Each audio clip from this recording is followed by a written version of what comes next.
पौल सत्य, अग्नि और ऋणमोचन नामक तीर्थों का महात्म्य।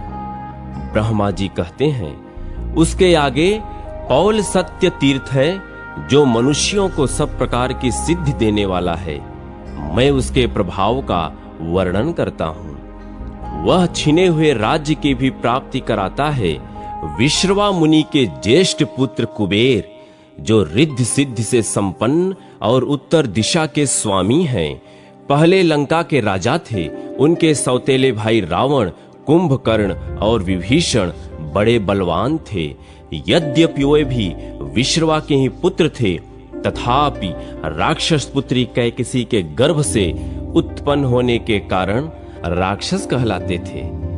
वे तीनों भाई तपस्या करने के लिए वन में गए। वहां उन्होंने बड़ी भारी तपस्या की और मुझसे वरदान प्राप्त किया। तदनंतर अपने मामा मरीच के तथा नाना और माता के कहने से रावण ने कुबेर से लंका की राजधानी अपने लिए मांगी। इस बात को लेकर दोनों भाइयों में भारी शत्रुता हो गई। फिर तो देवताओं और दानवों में भयंकर युद्ध हुआ। रावण ने अपने बड़े भाई कुबेर को युद्ध में हराकर पुष्पक विमान और लंकापुरी पर अधिकार जमा लिया तथा तीनों लोकों में घोषणा करा दी कि जो मेरे भाई को आश्रय देगा वह मेरे हाथ से मारा जाएगा। कुबेर को कहीं आश्रय न मिला। तब वे अपने पितामह पुलसत्य के पास गए और उन्हें प्रणाम किया और बोले, मेरे दुष्ट भ्राता ने मुझे लंका से निकाल दिया। बताइए अब क्या करूं?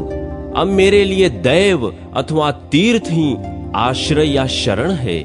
पौत्र की यह बात सुनकर पुलसत्य ने कहा, बेटा तुम गौतमी गंगा में जाकर भगवान शंकर की स्तुति करो। वहां गंगा के जल में रावण का प्रवेश नहीं हो सकता। अतः मेरे साथ वहीं चलकर कल्याणमयी सिद्धि प्राप्त करो। कुबेर ने बहुत अच्छा कहकर उनकी आज्ञा स्वीकार की और पत्नी, पिता, माता तथा वृद्ध महर्षि पुलसत्य के साथ गौतमी गंगा के तट पर गए।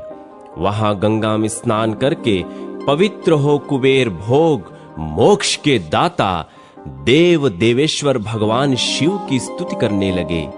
शंभो, आप ही इस चराचर जगत के स्वामी हैं, दूसरा कोई नहीं। जो लोग आपकी भी अवहेलना करके मोहवश धृष्टता करते हैं, वे शोक के ही योग्य हैं। आप अपनी 8 मूर्तियों द्वारा संपूर्ण जगत का भरण पोषण करते हैं। आपकी ही आज्ञा से सब लोग चेष्टा करते हैं, तथापि विद्वान पुरुष ही आपकी महिमा को कुछ कुछ जान पाते हैं। अज्ञानी पुरुष आप पुरातन प्रभु को कभी नहीं जान सकते। एक दिन जगदम्बा पार्वती ने अपने शरीर के मैल से एक पुतला बनाकर रख दिया और परिहास में आपसे कहा, देव यह आपका शूरवीर पुत्र है। उस पर आपकी कृपा दृष्टि हुई और विघ्नों का राजा गणेश बन गया। अहो, महेश्वर की दृष्टि का कितना अद्भुत प्रभाव है। जब कामदेव भस्म हो गया और रति उसके लिए विलाप करने लगी, तब दयामयी माता पार्वती ने आंसू बहाते हुए आपकी ओर देखा और कहा, भगवान इन बेचारों का दाम्पत्य सुख छिन गया। तब आपने उस पर भी कृपा की। कामदेव मनोभव हो गया, वह रथ की मनोभूमि में प्रकट हो गया। इस प्रकार उमा सहित महादेव जी की कृपा से रति ने पूर्ण सौभाग्य प्राप्त किया। इस प्रकार स्तुति करने पर भगवान शंकर कुबेर के सामने प्रकट हुए। उन्होंने वर मांगने के लिए कहा, किंतु हर्षातिरेक के कारण कुबेर के मुख से कोई बात नहीं निकली। इस समय आकाशवाणी हुई। उसने मानो पुलसत्य, विश्रवा और कुबेर के हार्दिक अभिप्राय को जानकर यह कल्याणमय वचन कहा, भगवान ये लोग धन का प्रभुत्व प्राप्त करना चाहते हैं। इनके लिए भविष्य भूत सा बन गया है। जिस वस्तु को ये किसी के लिए देना चाहें, वह दी हुई के समान हो जाए, तथा जो वस्तु ये स्वयं प्राप्त करना चाहें वह पहले ही इनके सामने प्रस्तुत हो जाए। ये भगवान शंकर की आराधना करके इस बात की अभिलाषा रखते हैं कि हमारे शत्रु परास्त हो, दुख दूर हो जाए, दिक्पाल का पद प्राप्त हो, धन का प्रभुत्व मिले, अपरिमित दान शक्ति हो, साथ ही स्त्री और पुत्र का सुख भी बना रहे। कुबेर ने वह आकाशवाणी सुनकर त्रिशूलधारी भगवान शंकर से कहा, देव ऐसा ही हो। तथास्तु कहकर शिव ने उस दैवी वाणी का अनुमोदन किया। इस प्रकार पुलस्त्य, विश्रवा और कुबेर का वरदान से अभिनंदन करके भगवान शिव अंतर्धान हो गए। तब से उस तीर्थ के 3 नाम पड़े, पौलस्त्य तीर्थ, धन तीर्थ और वैश्रवस तीर्थ। वह समस्त कामनाओं को देने वाला शुभ तीर्थ है।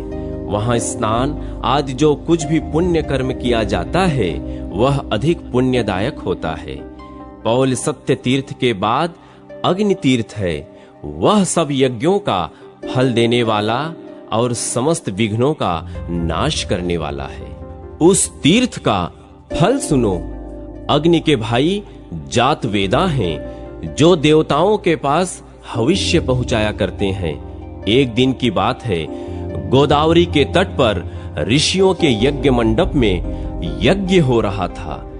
अग्नि के प्रिय भाई जातवेदा देवताओं के हविष्य का वहन कर रहे थे। उसी समय दिति के बलवान पुत्र मधु ने प्रधान ऋषियों और देवताओं के देखते देखते जातवेदा को मार डाला। उनके मरने पर देवताओं को हविष्य मिलना बंद हो गया। इधर अपने प्रिय भाई जातवेदा के मारे जाने से अग्नि को बड़ा क्रोध हुआ। वे गौतमी गंगा के जल में समा गए। अग्नि के जल में प्रवेश करने पर देवता और मनुष्य जीवन का त्याग करने लगे, क्योंकि अग्नि ही उनका जीवन है। अग्निदेव जहां जल में प्रविष्ट हुए थे, उस स्थान पर संपूर्ण देवता, ऋषि और पितर आए और यह सोचकर कि बिना अग्नि के हम जीवित नहीं रह सकते, उनकी स्तुति करने लगे। इतने में जल के भीतर उन्हें अग्निदेव का दर्शन हुआ।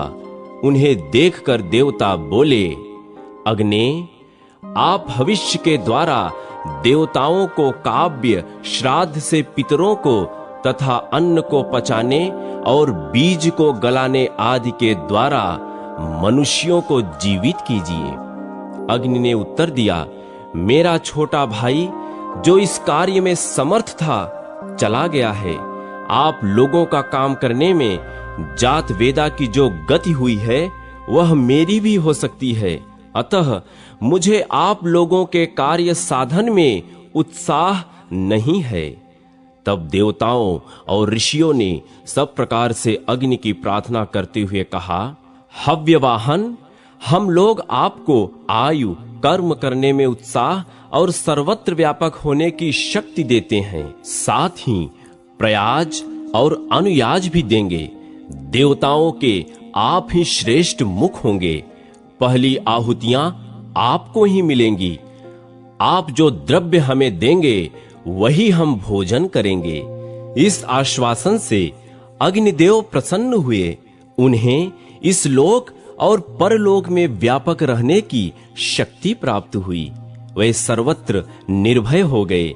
जातवेदा ब्रह्मदान, सप्तारीच, नील लोहित, जल गर्भ, शमी गर्भ और यज्ञ गर्भ, इन नामों से उन्हीं का बोध होने लगा। देवताओं ने अग्नि को जल से निकाला और जातवेदा तथा अग्नि दोनों के पद पर उनका अभिषेक किया। कार्य सिद्ध होने पर देवता भी अपने अपने स्थान को चले गए। तभी से वह स्थान वहिन तीर्थ कहलाता है। वहां 700 उत्तम तीर्थ का निवास है।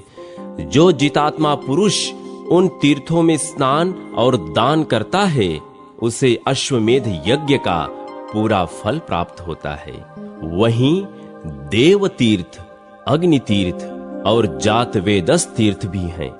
अग्नि द्वारा स्थापित अनेक वर्णों के शिवलिंग का भी वहीं दर्शन होता है। उसके दर्शन से सब यज्ञों का फल प्राप्त होता है। उसके बाद ऋणमोचन नामक तीर्थ है, जिसके महत्व को वेद वेदता पुरुष भी जानते हैं। नारद, मैं उसके स्वरूप को बतलाता हूं, मन लगाकर सुनो। कक्षवान का ज्येष्ठ पुत्र पृथश्रवा था।